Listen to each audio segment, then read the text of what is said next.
Haleluya, silakan untuk Bapak Ibu Saudara semuanya. Wow, apa kabar saudara semuanya, baik ya? Luar biasa. Wow. Tadi ketika Bro Benny menyanyikan memandang wajahmu mengikuti kebaikanmu, gitu ya. Saya percaya bahwa Tuhan itu senang ketika kita itu terus memandang wajah Tuhan, gitu ya. Makanya firman Tuhan di dalam Mazmurnya, Mazmur 23 gitu ya, dikatakan bahwa Dia menyediakan hidangan di hadapan lawanku, gitu ya. Kenapa Dia katakan menyiapkan hidangan? Karena Tuhan Yesus itu ingin seperti satu meja dengan kita setiap harinya, gitu ya. Kalau ketika kita di atas meja bersama dengan Tuhan, itu seperti face to face, gitu ya, muka ketemu muka. Dan itu yang Tuhan mau hari-hari ini kita lakukan kepadanya. Amin. Dan tiba-tiba juga tadi saya teringat tentang Petrus, ketika Petrus berjalan di atas air, gitu ya. Awalnya dia berkata sama Yesus, "Guru, apakah aku bisa melakukan hal yang sama seperti engkau?" Gitu ya. Ketika Yesus berjalan di atas air, Petrus pun mau seperti itu. Yesus bilang gini, "Aku mau," gitu ya. Nah, kemudian Petrus berjalan di atas air, gitu ya. Ketika Petrus berjalan di atas air, dia berjalan, Bapak Ibu, dia berjalan, gitu ya. Sedetik, 2 detik, gitu ya. Ketika di tengah-tengah perjalanan di atas air, dia terjatuh, dia tenggelam. Kenapa? Dia memulai banyak pertanyaan di dalam pikiran, gitu ya. Nah, makanya betapa penting pikiran ini dijaga, gitu ya. Tadi di bawah sebelum ibadah saya ngobrol sama Ibu Jos, gitu ya, ngobrol gitu ya semuanya. Penyakit itu, hal-hal yang nggak baik itu, gitu ya. Awalnya itu dari pikiran kita, gitu ya. Makanya kalau kita mau mengikuti Tuhan, gitu ya, kita mau percaya sama Tuhan dibandingkan kita mempertanyakan banyak pertanyaan-pertanyaan di dalam pikiran kita. Amin. Jadi biarkan hari-hari ini mata ini penting nih Bapak Ibu ya, karena mata ini yang melihat semuanya. Mata ini dapat membuat kita takut, mata ini bisa membuat kita khawatir. Tetapi ketika kita mau memandang Tuhan, ketika kita mau melihat Tuhan aja dalam kehidupan kita, ketakutan, kekhawatiran itu nggak bisa lagi. Amin. Datang ke dalam kehidupan kita. Kenapa? Karena saya percaya sebenarnya kekuatan kita itu hanya di dalam Tuhan. Dan kekuatan kita itu sudah ada di dalam kita, gitu ya.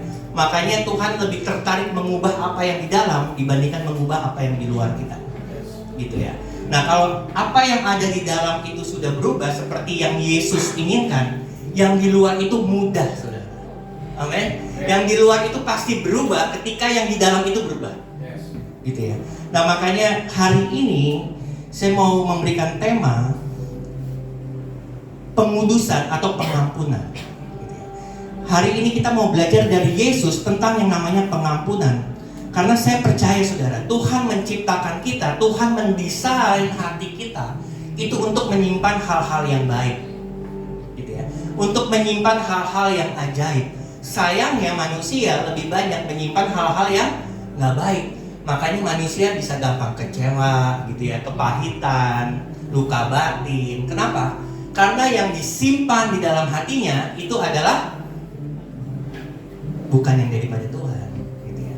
Ketika kita menyimpan semuanya yang Tuhan katakan dalam hati kita, maka setiap perkataan orang, setiap keadaan yang gak baik, kita gak bisa kehilangan yang namanya sukacita, gitu ya.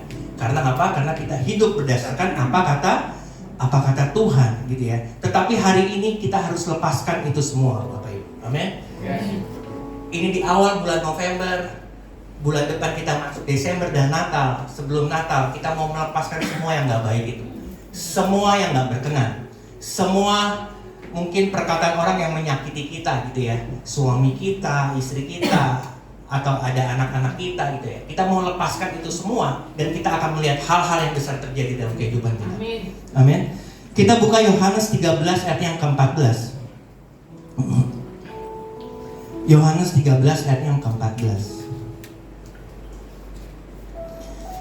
Jadi jikalau aku membasuh kakimu, aku yang adalah Tuhan dan gurumu, maka kamu pun wajib saling membasuh kakimu.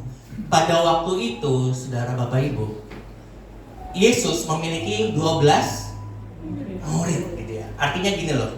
Artinya 12 murid, mereka memiliki kelemahannya masing-masing, gitu ya. Memiliki ketakutannya masing-masing, memiliki kesalahannya masing-masing gitu ya.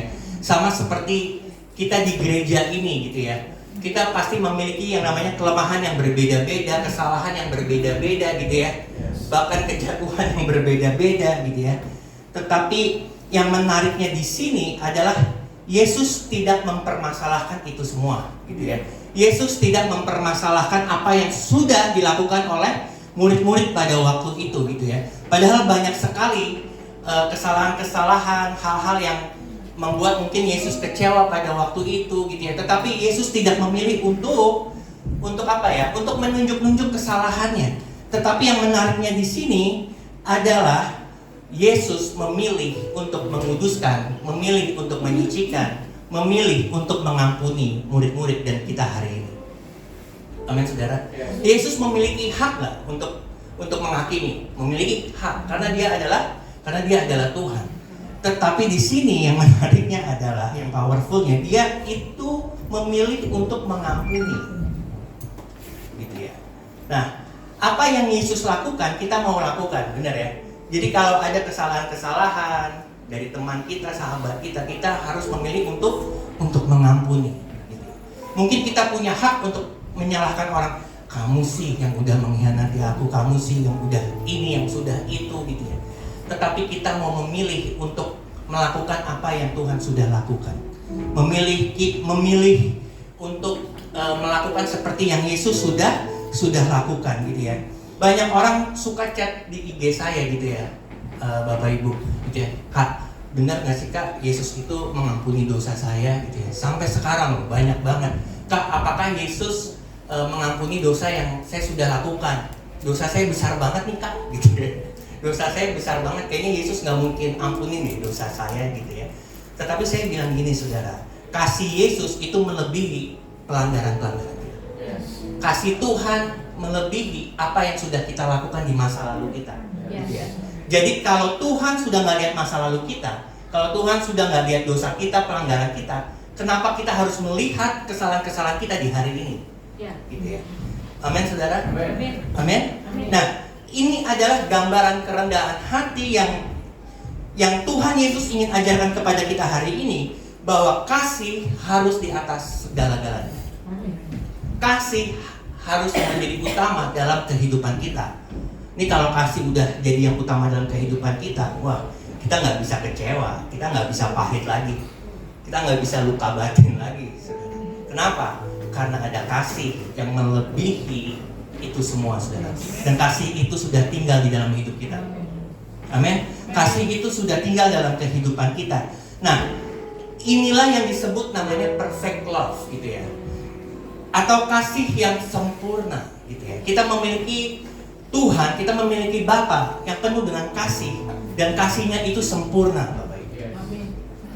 Amin. Kasihnya itu sempurna. Kasih yang sempurna adalah kasih yang walaupun ia disakiti, ia tidak membalas, tetapi ia tetap mengasihi. Nah, itu Tuhan Yesus, gitu ya. Makanya firman Tuhan bilang ia tetap setia walaupun kita nggak setia, Bapak Ibu. Dia memiliki hak bisa meninggalkan kita, tetapi dia memilih untuk tetap setia. Dia tetap memilih untuk terus ada bersama dengan Bapak Ibu, karena kasihnya sempurna dalam kehidupan kita, gitu ya. Mungkin banyak orang bertanya sama saya, Pak, bisa nggak sih keselamatan itu lepas gitu ya, kehidupan bersama dengan Yesus lepas gitu ya? Nggak bisa. Kenapa? Karena Tuhan sudah terlanjur sayang, dan Tuhan sudah terlanjur mengasihi, dan dia tinggal di dalam kita. Amin. Makanya kemana-mana gitu ya, kita mau lari dari Tuhan, Tuhan tetap mengejar kita. Kenapa? Karena kasihnya yang sempurna, gitu ya. Amin. Awal-awal saya pelayanan gitu ya Bapak Ibu ya, saya berpikir udahlah, gue nggak usah jadi hamba Tuhan lagi lah, capek gitu ya. Udah banyak yang nyalahin, udah banyak yang fitnah, udah banyak yang dorong gitu ya. Wah, susah deh, males deh kayak gini, ngapain gitu ya, mendingan kerja gitu ya. Tetapi Tuhan tetap mengejar, gitu ya. Tuhan tetap mengejar saya, dan bukan marah-marahin, bukan menghakimi. Lu ya udah gua pilih ya, udah ada di dalam gua gitu ya, lu malah lari gitu. Enggak, dia mengejar dengan kasih. Kalau dia mengejar Bapak Ibu, dia mengejar dengan cintanya yang sempurna dalam kehidupan kita. Amin. Dia bukan Bapa yang jahat, tapi dia adalah Bapa yang baik. Nah, inilah yang disebut kasih yang sempurna. Kasih yang walaupun ia disakiti, ia nggak membalas, tetapi ia membalasnya dengan kasih, gitu ya. Kasihnya tidak dipengaruhi dengan apa yang kita buat. Bahkan dia tetap memilih untuk tetap setia sekalipun kita nggak setia. Gitu ya. Mungkin kita bisa lupa sama Tuhan, tapi Tuhan nggak bisa lupa sama kita. Mungkin kita bisa lalai di hadiratnya, tapi Tuhan nggak bisa lalai dalam kehidupan kita. Jadi semua dalam kehidupan kita itu dimulai dari atas, gitu ya. Dimulai semua dari Tuhan, dimulai semua dari Bapa kita yang penuh dengan kasih. Karena kasih kita itu terbatas, Bapak Ibu. Tanpa kasih Tuhan, kita nggak bisa mengasihi orang yang mengecewakan kita. Tanpa kasih Tuhan, kita nggak bisa untuk mengasihi orang yang sudah memfitnah kita, menyakiti kita. Tetapi karena kasih Tuhan, kita bisa nggak membalas dan memilih untuk tetap setia, seperti Yesus yang tetap setia dalam kehidupan kita. Wah, saya membayangkan gitu ya, wah, Dia itu adalah Tuhan yang baik, yang nggak akan pernah tinggalin kita. Gitu. Artinya kasih dan kesetiaan Allah tidak bergantung pada kesetiaan manusia. Mungkin banyak pengajaran-pengajaran yang berkata bahwa kamu harus lakuin ini dulu, baru Tuhan sayang sama kamu. Kamu harus puasa dulu nih, gitu ya. Gitu ya. Rama, kamu harus puasa dulu 40 hari. Gitu ya. Baru aku sayang sama kamu, Bro Benny. Gitu ya. Kamu harus ke gereja seminggu 6 kali. Baru Tuhan sayang sama kamu. Gitu ya. Tetapi kita nggak punya Tuhan yang seperti itu. Kita punya Tuhan yang baik, gitu ya. Sekalipun mungkin kita lupa, sekalipun mungkin bangun pagi kita lupa, terburu-buru nggak doa, gitu ya. Sekalipun kita mungkin nggak bisa baca firman Tuhan 5 pasal setiap hari, gitu ya.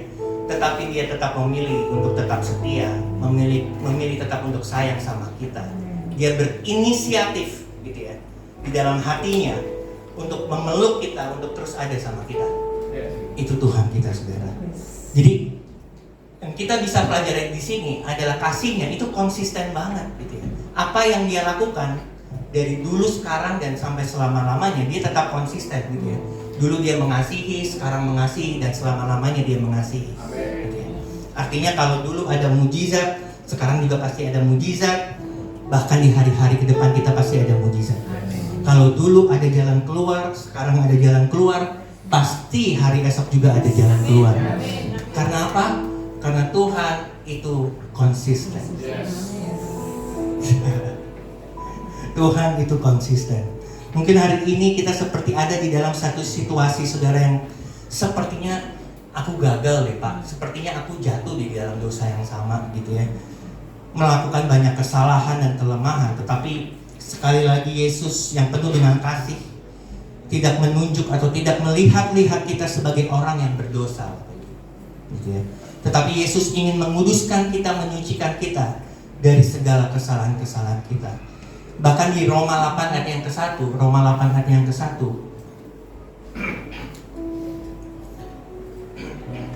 Roma 8 ayat yang ke-1 dikatakan seperti ini, saudara. Demikianlah sekarang tidak ada penghukuman bagi mereka yang ada di dalam. Amin.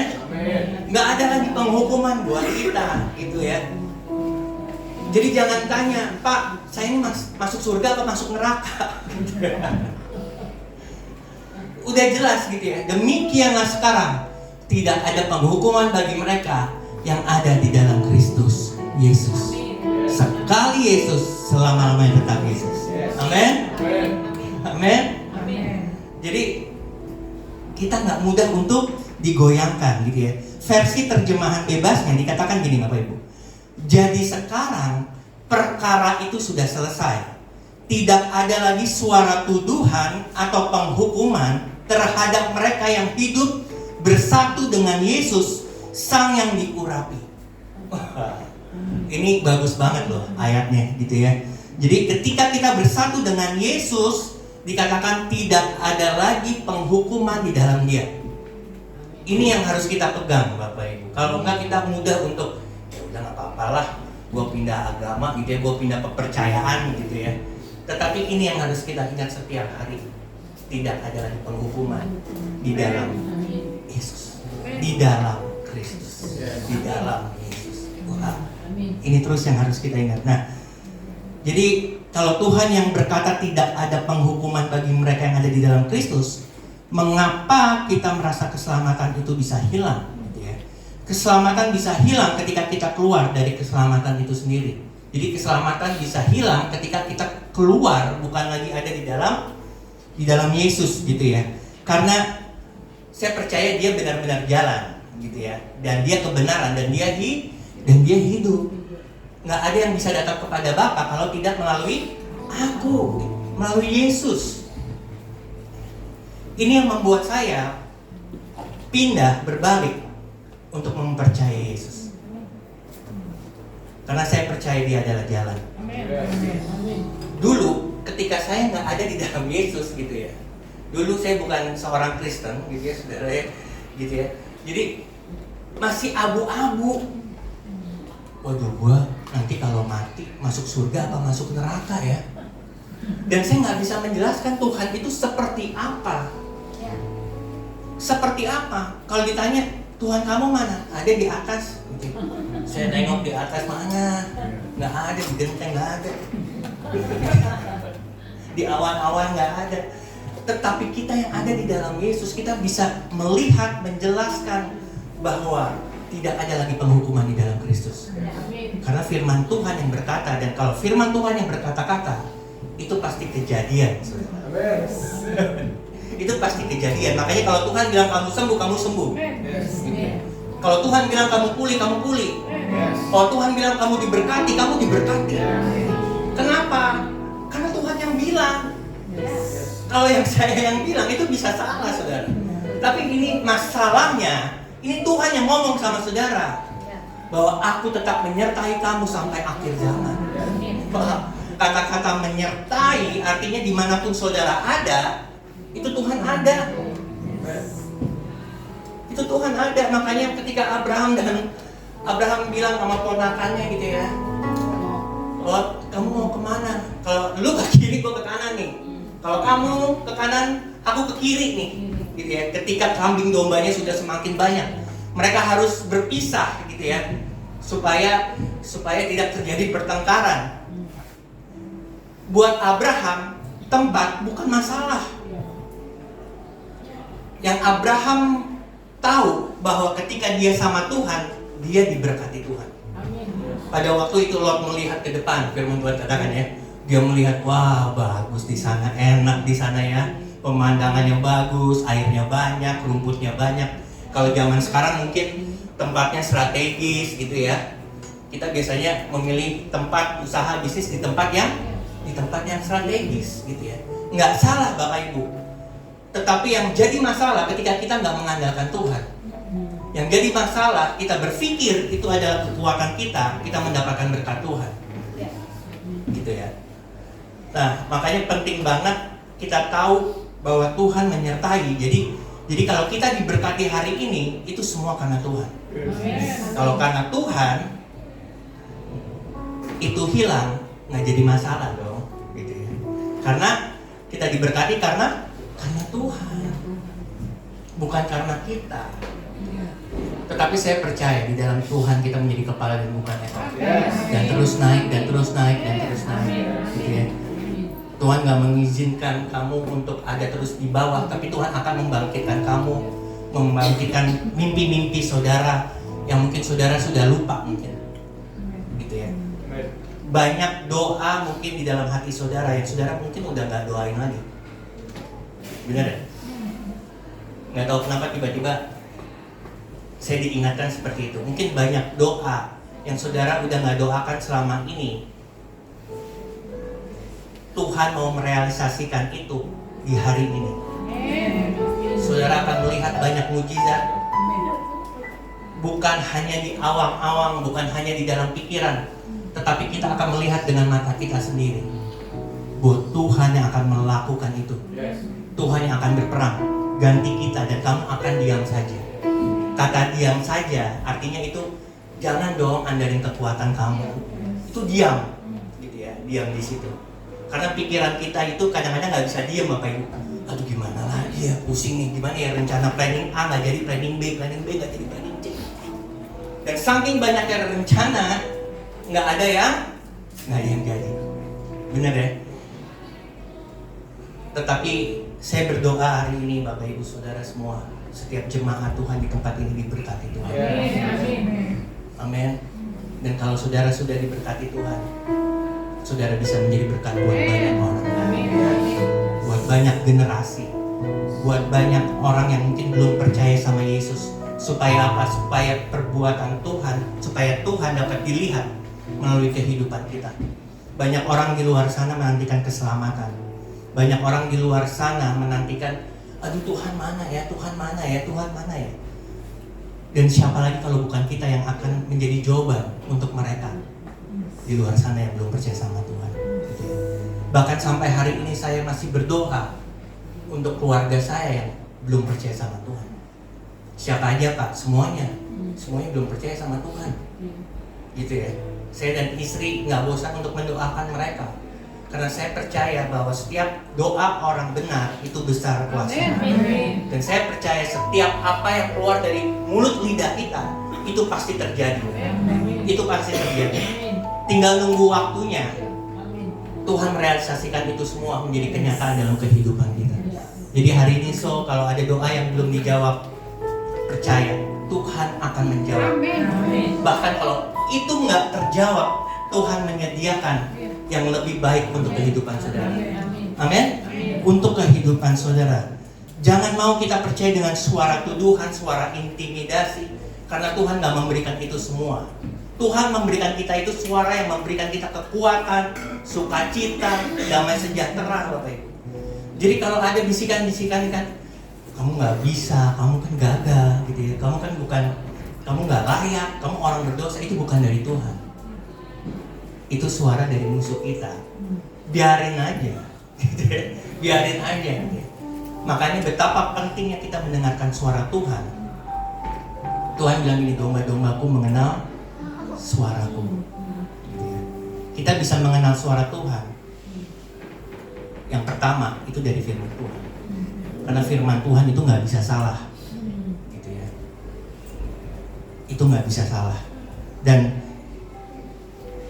Yohanes 13 ayat yang ke-15 dikatakan bahwa sebab aku telah memberikan suatu teladan kepada kamu, supaya kamu juga berbuat sama seperti yang telah kuperbuat kepadamu. Ketika kita mau berbuah banyak, ketika kita mau menjadi pengaruh untuk banyak orang, Bapak Ibu, kita harus melakukan hal yang sama seperti apa yang Yesus lakukan, yaitu merendahkan hati kita. Kita mau buka hati seluas-luasnya untuk mengampuni, untuk memberkati, supaya banyak orang melihat Yesus melalui kehidupan kita. Amin. Target kita, goal kita adalah banyak orang yang melihat Yesus melalui kehidupan kita.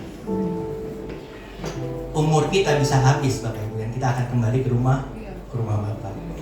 Dan saya itu apa ya? Saya itu rindu bahwa keselamatan itu nggak berhenti di kita saja, gitu ya. Nggak berhenti di Bapak Ibu aja, tapi biarkan keselamatan itu terjadi untuk semua orang yang kita kenal, Bapak Ibu. Sekeliling kita, khususnya setiap keluarga kita, Bapak Ibu. Nah, sekali lagi bahwa Tuhan tahu kelemahan kita, kesalahan kita, tetapi Dia memilih untuk terus setia dalam kehidupan kita. Nah, Yohanes 13 ayat yang ke-7, jawab Yesus kepadanya, apa yang telah kuperbuat engkau tidak tahu sekarang, tetapi engkau akan mengertinya kelak. Hari ini kita tidak tahu kenapa kita harus mengampuni. Lebih memilih untuk memaafkan orang yang bersalah sama hidup kita. Mungkin hari ini nggak tahu kenapa ya, Tuhan suruh saya memberkati orang itu, padahal orang itu jahat sama saya. Kita nggak tahu kenapa. Tetapi firman Tuhan katakan, kelak engkau akan mengerti.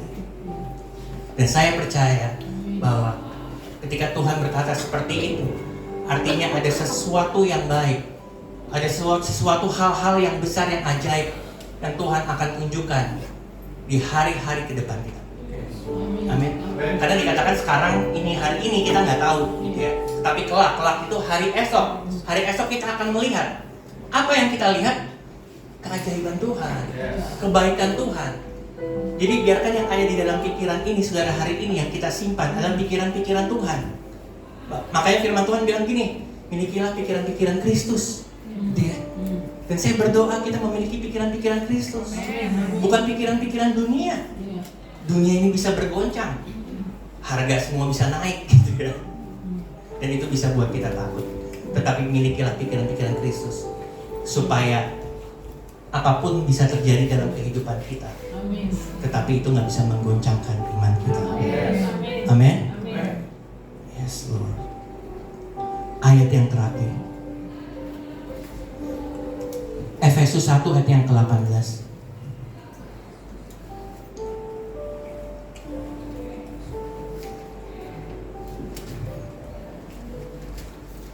Dan supaya Ia menjadikan mata hatimu terang, agar kamu mengerti pengharapan apakah yang terkandung dalam panggilannya, betapa kayanya kemuliaan bagian yang ditentukan bagi orang-orang kudus.